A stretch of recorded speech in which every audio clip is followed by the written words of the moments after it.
Hello বন্ধুরা, welcome back to my channel. তোমরা সবাই কেমন আছো? আশা করি সবাই ভালো আছো।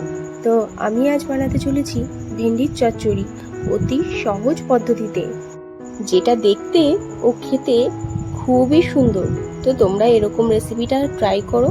তো এরকম রেসিপির জন্য প্রথমেই ভেন্ডি ও আলুগুলোকে ঠিক এমনভাবেই কেটে নিতে হবে, আর নিতে হবে পেঁয়াজ কুচি আর সাদা সর্ষা বাটা।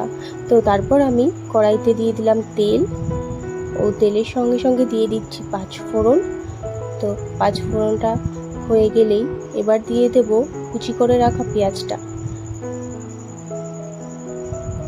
তো দেখতেই পাচ্ছ পেঁয়াজটা দিয়ে নেড়ে চেড়ে নিচ্ছি।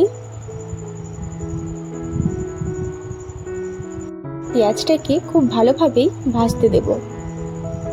বন্ধুরা, তোমাদের আমার এই রেসিপিগুলো কেমন লাগছে অবশ্যই কমেন্টে জানাতে ভুলো না।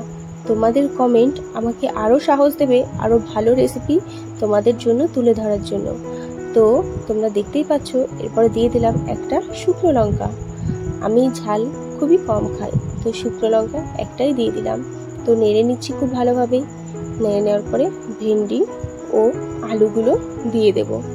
ভেন্ডি ও আলুগুলো দিয়ে এবার নেড়ে নেব। বন্ধুরা, তোমরা এরকম হেলদি রান্নার জন্য অবশ্যই আমার চ্যানেলটাকে সাবস্ক্রাইব করে নিও, তাতে আমার ভিডিওগুলো তোমরা খুব সহজেই পেয়ে যাবে। তো এরপর আমি দিয়ে দিচ্ছি পরিমাণ মতো লবণ। তো লবণ দিয়ে আমি এটাকে ভাজা করতে থাকবো। আর এদিকে যে রাই বাটাটা ছিল, মানে যে সাদা সর্ষা, তার মধ্যে একটু লঙ্কার গুঁড়ো, হলুদ গুঁড়ো দিয়ে আমি একটা মশলা তৈরি করে নেব।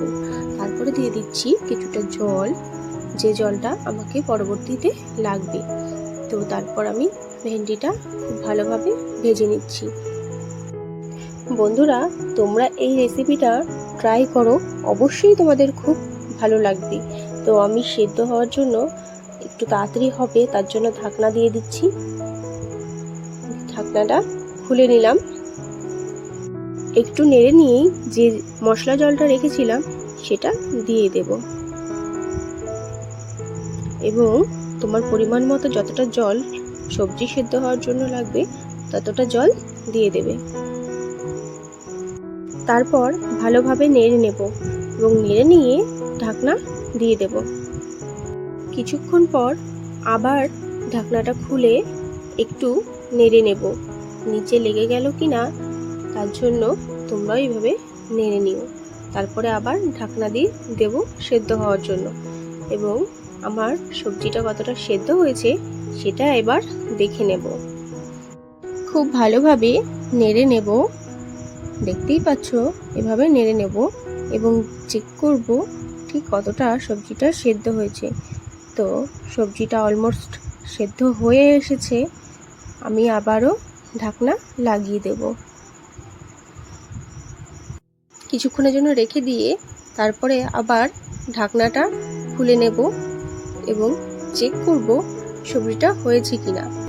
তো আমার মনে হয় এখনই সবজিটা সম্পূর্ণভাবে হয়ে গেছে, দেখেই মনে হচ্ছে হয়েছে। তোমরা তাও এরকমভাবে খুন্তি দিয়ে একবার চেক করে নিও হয়েছে কিনা। তো এরকমভাবে হয়ে নেড়ে চেড়ে খুন্তি দিয়ে ঠিক এরকমটা করে দেব, তাতে এটা যেহেতু চচ্চড়ি তাই এরকমটা করতে লাগবে। তো এরকমটা করে ভালোভাবে, এতে স্বাদও খুব ভালো হয়। তো আমার চচ্চড়ি রেডি হয়ে গেছে। খুন্তি দিয়ে এরকম করে এবারে আস্তে আস্তে নামানোর পালা। তো এইভাবেই তোমরা সহজ ও সরল পদ্ধতিতে এরকম ভেন্ডির চচ্চড়ি করে নিতে পারো। আর এরকম সহজ রেসিপি পেতে আমার চ্যানেলটিকে অবশ্যই সাবস্ক্রাইব করো। বন্ধুরা, তোমাদের সাপোর্ট আমার খুবই দরকার। বন্ধুরা, ভেন্ডি তরকারিটা এখন নামিয়ে নেব। দেখতেই পাচ্ছ দেখে কতটা টেস্টি লাগছে।